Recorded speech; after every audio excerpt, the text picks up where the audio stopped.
ברגליך והיית השמח. תודה רבה.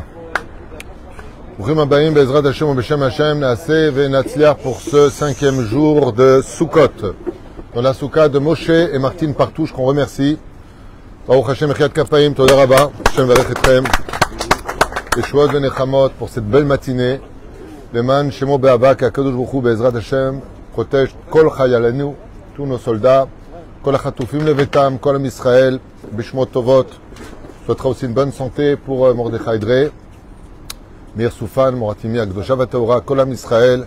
Une bonne santé pour vous tous, beaucoup de paix dans vos foyers, beaucoup de parnassa, beaucoup d'enfants, tout ce que vous désirez pour ceux qui veulent se marier, ceux qui veulent se marier, Zivug Hagoun. Nous sommes aujourd'hui le lundi 21 octobre et le 19 du mois de Tishri.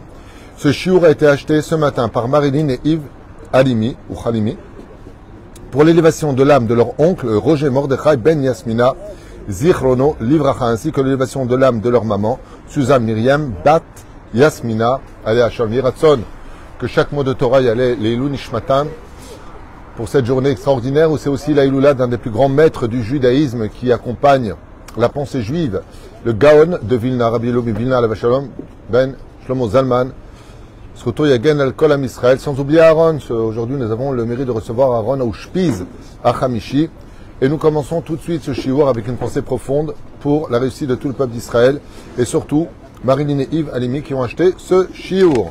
Sans plus tarder, un sujet profond qui demande beaucoup d'attention. C'est vraiment une étude, je dirais, essentielle. Comme le disent nos chachamim, chaque fête que nous avons porte le nom de la fête quand on prie pour elle. C'est-à-dire quand on est à Pessah, on dit, Pessah représente quoi? La liberté. Zman cherutenu. Nous sommes dans le temps de la liberté.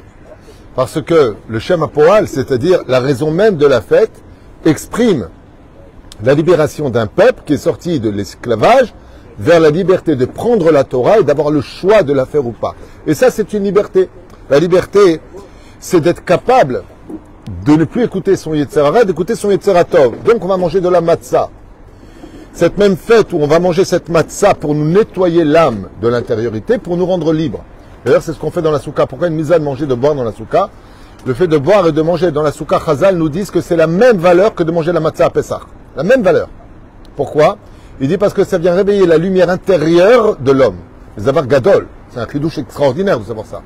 Manger dans une soukha, comme vous êtes en train de le faire, c'est l'équivalent de manger de la matzah à Pessah. Comme ça, j'ai lu dans un livre d'enseignement très profond sur ce sujet-là. Donc on dit quoi? Zman cherutenu. Quand on parle de la fête de Shavuot, qu'est-ce qu'on a reçu à Shavuot? La Torah. Donc qu'est-ce qu'on dit là-bas? Zman matan Toratenu. C'est le jour où Dieu nous a donné sa Torah. Zmatan Toratenu. Il nous a donné sa Torah. Et donc c'est extraordinaire. Et donc qu'est-ce qu'on aurait dû dire à la fête de Sukkot? Zman Sukkatenu. C'est la fête de la Soukha. Et pourtant là-bas, bizarrement, Zman Simchatenu. C'est le moment d'être heureux. Alors c'est quand même vachement curieux parce que le moment d'être heureux, on se demande pourquoi quelque part, quand on voit plus ou moins, bon voilà quoi, je veux dire, on est dans une soukha, c'est vrai que c'est sympathique, on est en famille, tout ce que tu veux, aval, au point de dire Zman Simchatenu, ça demande quand même beaucoup d'explications, surtout que Pessah, c'est aussi Pessah Marta Bechagecha, c'est une fête où vraiment on a des raisons d'être heureux. Tout le monde adore la fête de Pessah. Chaque fois que je pose la question d'ailleurs, à table avec tous les conviés, quelle est ta fête préférée? On va dire à 70-80%, tout le monde me dit Pessah et le reste, Purim, il y en a même qui m'ont dit Kippour, comme moi d'ailleurs, et autres. Mais la fête de Pessah est une fête vraiment que tout le monde aime, on a fait un peu un tri, toute la famille se voit, c'est un moment où il y a aussi des voyages. C'est pas comme la soukha, on ne peut pas sortir de la soukha, c'est pas un moment de se promener pendant la soukha. Soukha, il faut rester dans la soukha. Pessah, il n'y a pas de problème de sortir de chez soi, tant que tu manges kasher, la méadrine dehors, et que tu ne manges pas de tramet. Et donc, c'est très compliqué de comprendre pourquoi Dafka, alors qu'à Shavuot, c'est le don de la Torah, Pikuda Hashem Samchelev, le fait de recevoir la Torah, il n'y a pas un moment plus grand de joie. Et on ne dit pas le mot Simchatenu. C'est bizarre.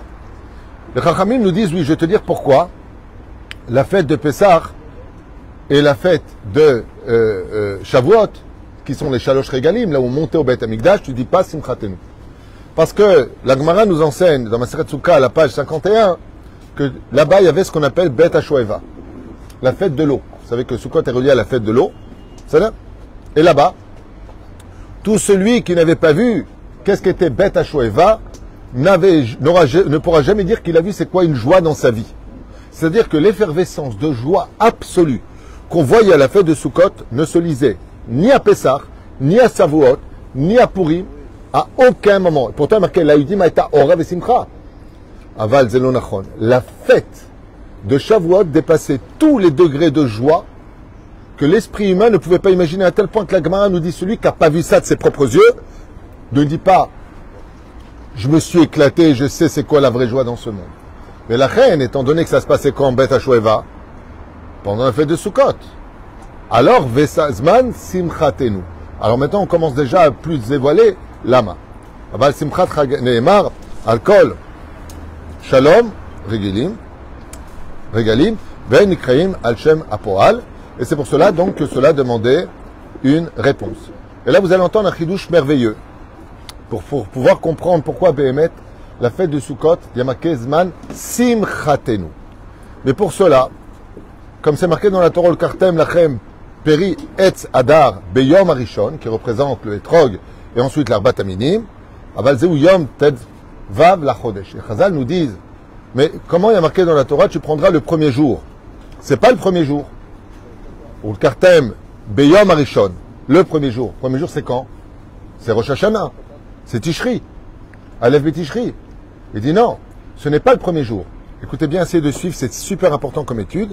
C'est le 15 du mois que commence la fête de Sukkot. Nachon, Tet Vav Betishri commence la fête de Sukkot. Alors, mais c'est Beyom Rishon. Chazal répond quelque chose d'incroyable. Rishon et Cheshbon Avonot. Car en réalité, alors ouvrez bien vos oreilles, la fête de Sukkot commence avec la comptabilité des fautes graves que nous avons faites. Les fautes avec intention. Rishon, les Cheshbon Avonot. Je ne sais pas si vous comprenez. Quand est-ce qu'on fait ce genre de choses? Aleph Beilul, ou alors à Rosh Hashanah. Dieu nous juge sur les fautes et sur les mérites. Pas du tout. Viens là, les Chachamim, ils nous disent, Beyom Arishon, le premier jour, c'est Beyom Arishon, le 15e jour. Il dit non, le premier jour de Sukkot, c'est le jour où on recomptabilise toutes les fautes. Et pourquoi tu parles des fautes? Et pourquoi tu ne parles pas des mitzvot? Ça y est, on a demandé pardon à Kippour. Donc si on a demandé pardon à Kippour, de quelle faute tu parles? Le premier jour de Sukkot. Et troisième chose, qui là par contre est une bombe atomique, en quoi ce serait la plus belle des fêtes juives, Sukkot, pour qu'on dise Man Simchatenu, si tu me recomptes les fautes, en plus pas à Chataim, à Vonot, qui sont les fautes graves faites par intention. De quoi est-ce qu'on parle? Pour comprendre ça, il faut revenir à la fin de Masechet Yoma. Il y a une marloquette entre Tanakama et Resh Lakish. À savoir, à partir de quelles conditions je peux transformer mes péchés en un mérite. Si je fais tchouva be'ira, si je fais tchouva dans la crainte de Dieu, ce que j'ai fait comme faute avec intention se transforme en faute sans intention. Donc la punition est beaucoup plus légère. Si je fais tchouva par amour pour Dieu, ça veut dire que, bien sûr que la crainte et l'amour sont indissociables. Parce que si vraiment tu aimes, tu as peur de perdre. Donc il y a toujours le mot peur dans l'amour. Et il y a toujours le mot amour dans la peur. C'est comme ça dans la Kabbale en tout cas. Et la reine, il dit, le Chachamim explique et ils disent que si maintenant tu fais tchouva be'ava, zdonot mitaprot les srouyot. C'est-à-dire que la vérote que tu as fait avec intention deviennent carrément un mérite pour toi. Les anges sombres, négatifs, obscurs deviennent lumière et positivité. Tu fais tchouva be'ava. C'est-à-dire, et là, c'est vrai que de Rosh Hashanah jusqu'à Kippour, comment s'appellent ces jours-là de Rosh Hashanah à Kippour? Yamim Noraim, les jours terribles. Donc on a fait tchouva comment? Par amour ou par crainte? C'est de la crainte. Donc qu'est-ce qu'on a réussi à faire? À Kippour, on a réussi à transformer par la crainte, comme on le dit dans la prière, Yom Nora, Yom Shoah, un jour dur. On a réussi à rendre tous nos péchés beaucoup plus légers. Beaucoup plus légers. C'est-à-dire que ceux qui nous accusaient dans la connaissance, continuent à nous accuser après Kippour qui vient dans l'ignorance. Sauf, c'est pour ça d'ailleurs qu'on va essayer de mêler de la joie à Kippour, de transformer cette crainte en joie, c'est pour ça qu'on chante. Achatanu lefanecha. Il y a le mot chatanu qui veut dire par inadvertance. Et pourquoi est-ce qu'on fait cela? Alors qu'à Kippour, c'est une mitzvah de pleurer, de vraiment demander pardon. El nora alila, amtsilanu mehila, bishatanehila. On est dans l'inquiétude. Il y a que Dieu nous pardonne. Mais quand est-ce que Dieu, c'est certain qu'il nous pardonne, même toutes les fautes qu'on a faites, c'est-à-dire en d'autres termes, qu'il n'y a pas de Kippour sans la fête de Sukkot?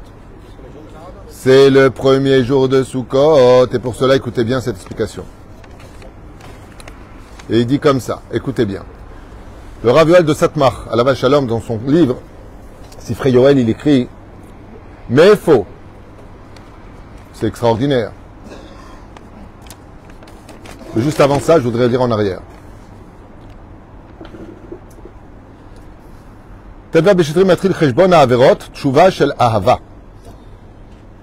Pourquoi est-ce qu'on voit que c'est la fête de Sukkot, c'est une fête d'amour? On fait une maison pour Dieu, va se le dire à Batartonim, faites-moi un appartement sur terre. On chante en l'honneur de Dieu. On achète l'Arbat Aminim qui représente le cœur, la colonne vertébrale, les yeux et les lèvres de l'homme qui sont le principe fondamental de toutes les fautes. Fais attention à tes yeux, fais attention à ce que tu dis. Tiens-toi droit dans la vie, ne vole personne à Kavana. Et il est toujours un bon cœur. On achète un cadeau à son épouse, on fait des séoudot. Et c'est pour cela qu'il y a un nouveau compte qui démarre de le premier jour de Sukkot, qui kulam afrou liot mamash be'ahava. Et là, il explique comme ça quelque chose d'incroyable à propos de Rabbi Yitzhak de Berditchev, qui dit Me'ain lanou. D'où est-ce qu'on sait? Chez Sukkot, c'est Tshuva chez Lahava. Rabbi Yitzhak de Berditchev, il dit que la fête de Sukkot, c'est la preuve qu'on a fait Tshuva par amour. Et le gars, et le Rabbi Yoel de Satmar, il pose la question, il dit, mais d'où est-ce que c'est le maître de la Torah, qui est Rabbi Yitzhak de Berditchev, que Sukkot, c'est une fête d'amour? D'où est-ce qu'il apprend? Et va, Tshuva, comme ça il dit. Zemedoubar, le Yahid. Ouah. Ce qui a marqué dans Masechet Yoma, quand on dit qu'une personne qui fait Teshuvah, par amour, ses fautes intentionnelles deviennent un mérite, c'est au niveau individuel. Mais par contre, si on fait Teshuvah ensemble, même dans la crainte, ça c'est un chidouche énorme. Imaginez maintenant que tous ensemble, on fasse Teshuvah dans la crainte. Automatiquement, même les fautes faites intentionnellement ne passent plus à l'état de faute non intentionnelle, mais elles deviennent un mérite pour tout le monde. Les Emashit Kavnu, écoutez bien comme c'est beau. Vous prendrez donc les 4 espèces ce jour-là, qui sont les seules et uniques espèces de la création du monde où aucun ange ne les dirige. C'est que le créateur du monde qui en est le jardinier. Il n'y a pas d'ange.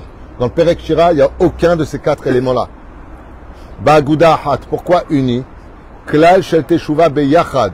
Car dans la Bet HaShoeva, on dansait tous ensemble, on était tous réunis. Mais Bet HaShoeva, ayu kol yudim smichim vesolchim vakshim mechila uslicha vekapara mikol alev. Comme chacun venait avec ses arbat aminim, tout le monde venait dans une unité d'amour absolu. Et automatiquement, Dieu disait, attends.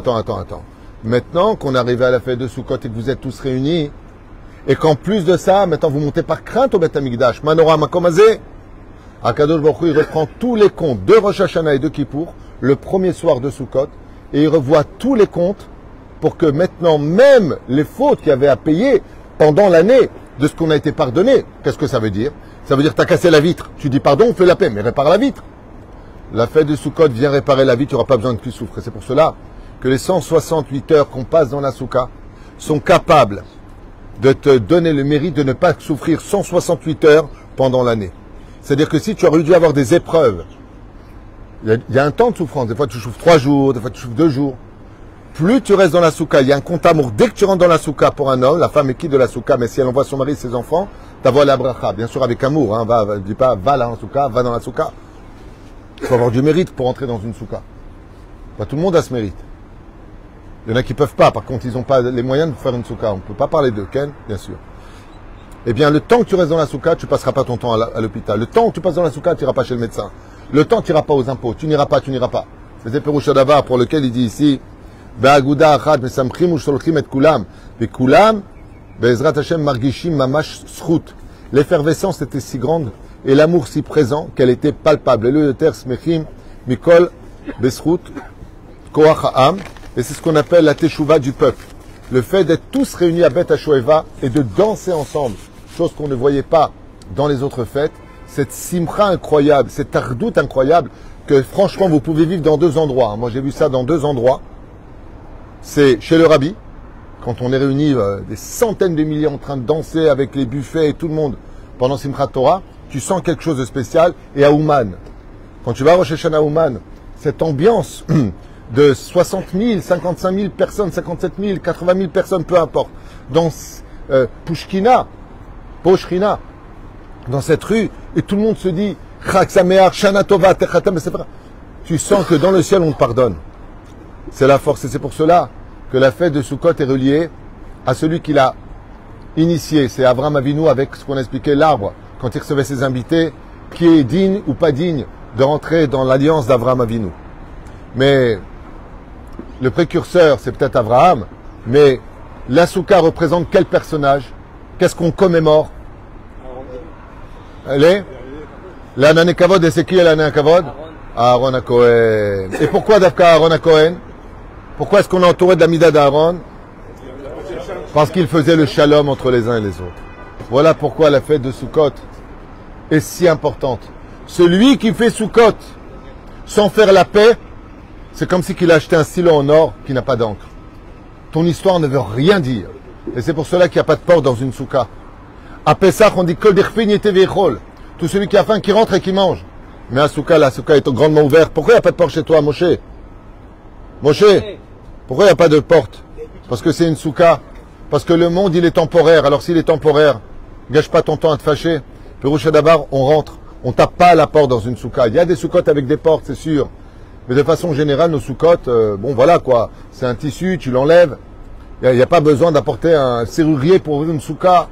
Pour dire quoi? N'ouvre pas ton cœur aussi difficilement qu'il faudrait un serrurier pour le taper dessus. Allez, il y a juste un fil à retirer, il y a un crochet à lever. Ouvre ton cœur. Et ça, si on y arrive, alors Zman, Simchatenu. Pourquoi? Parce que s'il y a une chose au monde qui nous donne cet aspect grisaille, ce côté mauvais de notre personne, triste de notre personne, comme on dit, il est aigri, ouais, c'est parce qu'on est fâché avec des gens en général, ou qu'on se sent seul, qu'on se sent isolé, on se sent pas aimé, alors on est aigri à l'intérieur. Et quand est-ce qu'apparaissait le soleil, à l'image de ce hétrog, qui est jaune et qui est beau, c'est pendant la fête de Sukkot, où à la fête de Sukkot, tu ne pouvais pas être fâché. Parce que tu as non seulement demandé pardon à Yom Kippour, mais maintenant, une fois que tu as demandé pardon, tu es capable de dire viens dans ma souka, ou France nous soukat, shelomecha. Étends sur nous la souka du shalom. Et c'est pour cela que cette fête est si belle, parce que ce qui nous manque pour la Géoula aujourd'hui, qu'est-ce qui nous manque? Juste une seule chose. Le vrai shalom. Pas celui de protocole. Allez, je te demande pardon, allez, salut. Non. Le vrai shalom. D'être capable, comme on l'a dit hier, Semolo tahat roshi, bino tahabekeni. Si vraiment tu as fait le shalom, alors serre-moi dans les bras. Viens me prendre dans ton bras et serre-moi contre moi. C'est ça la vraie notion de Sukkot. Et quand on arrive à ça, vous verrez qu'il n'y a pas plus beau que l'expression synonyme de l'amour, c'est le joie. Quand on est amoureux, quand on aime l'autre, on est heureux. Voilà ce que je voulais partager avec vous pour cette étude aujourd'hui.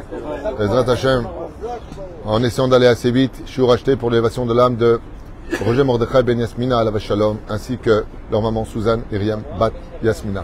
Chag Sameach, beaucoup de Peken. Avram Ben Miriam, Ezrat Hashem, Roi Hashem, Tenachenu Began Eden. Chag Sameach.